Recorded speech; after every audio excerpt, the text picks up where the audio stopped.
For this video, I wanted to go into more detail on the child tax credit and the relevant income limits and thresholds based on your filing status. So the child tax credit generally available to taxpayers with qualifying children, right? It's $2,000 per child. However, if your income, your modified adjusted gross income, is over certain thresholds during the year, the credit is effectively reduced in $50 increments and potentially to zero. So in other words, you could find yourself in a position where your income is so high that the credit is just eliminated completely and you get no child tax credit. All right, so that's what we want to go into on this video. I've got two examples that we'll cover. So I do have the PDF samples of the returns. We'll go through those, the 8812, and we'll see how all of this works out. So what are the general adjusted gross income phase out? So for tax years 2018 through 2025, the code was modified to increase the thresholds from 2017 and prior. So 2017 and prior, the AGI limits were quite frankly pretty low. A lot of taxpayers found themselves being phased out or just completely removed from the CTC. But for these years, 2018 through 2025, the credit is completely available. So if your income and you're married filing jointly is under $400,000, you get a full credit, right? There's no phase out. Over $400,000, it starts to phase out. If you're a single filer or a head of household filer, you get a full child tax credit if your AGI is under $200,000. If you start to go over, then it's phased out. So now the question is, how much is it phased out? Well, what you do is for every $1,000 that your modified AGI exceeds these thresholds. So if you're a single filing taxpayer, you start with $200,000. For every $1,000 your income is in excess of this $200,000 floor, you start to reduce your credit by $50, right? So in other words, if we look at a single filing taxpayer with one child, if your income is $40,000 or more over the threshold, the $2,000 is eliminated completely. Okay, so let's look at an example with John Taxpayer. So if John Taxpayer has one qualifying child and he's filing his head of household and his AGI is 210, right? So he uses $200,000 as the threshold. He's at 210, so he's over. He's $10,000 over that threshold. He has to reduce his child tax credit. So let's go ahead and look at the sample return.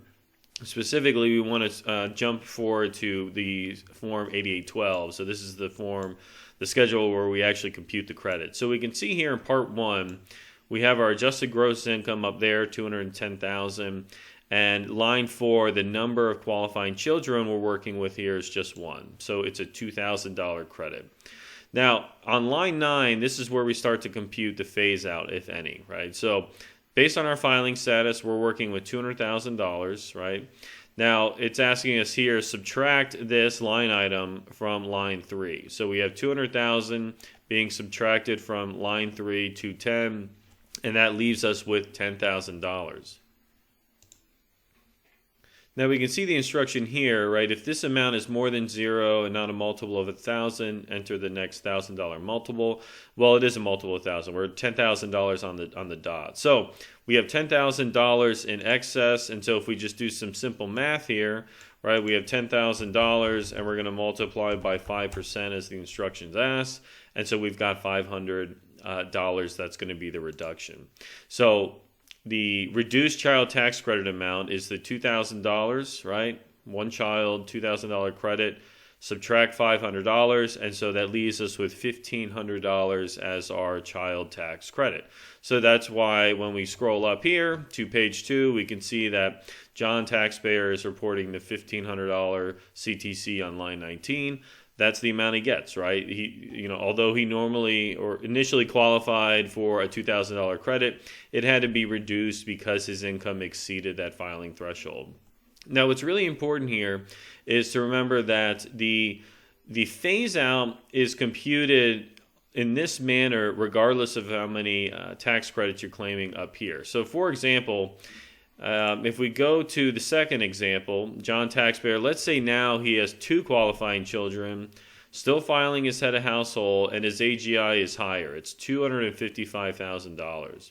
Now, $255, that's $55,000 over the $200,000 threshold. That's fine. But now, under these circumstances, because he has two qualifying children, he has a lot more credit initially to claim, right? He has two qualifying children, a $4,000 credit. So when we do the dollar for dollar reduction, the $50 for every $1,000 over 200K, he's got a large reduction, right? It's going to be $2,750, but because he's got a $4,000 starting credit, it's not completely eliminated, right? He still has some CTC. So if we go look at that sample return, let me go over to this one. So we've got John taxpayer. Now he's got two dependents down here, two children, qualifying children that he's going to be claiming.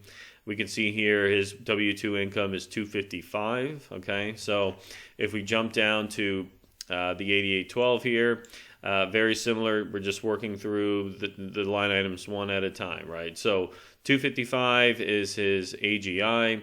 Now he's got two qualifying children, so two children, $4,000 worth of credits. But we have to do the same computation as far as how to reduce the CTC. So he's got the $200,000 filing status there because he's head of household.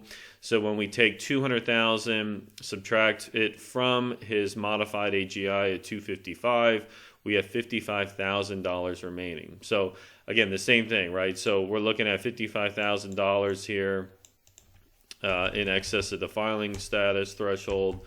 5% of that is going to be $2,750, right? So that's how we're arriving at that number.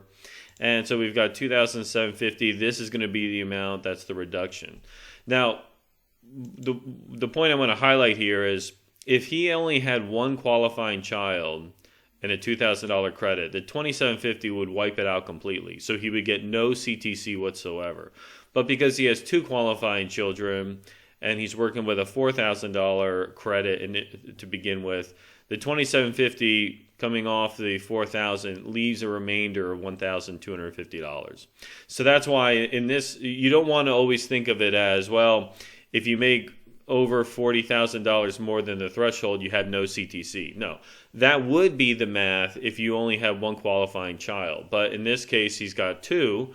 So although he's got $40,000, well, more than that, in excess of his $200,000 filing status or threshold rather, he still gets some child tax credit remaining, right? So he's got $1,250 is going to be the amount of credit he's eligible to claim. So up here on the tax and credits section, line 19 for the child tax credit or credit for other dependents coming from 8812, he has inputted $1,250. So that is the credit. That's the reduction to his tax liability up here in this section. Okay, so I hope that was helpful. Clarify kind of how those pieces are working. If you have any questions, obviously feel free to leave me a comment below. Happy to answer any questions I can.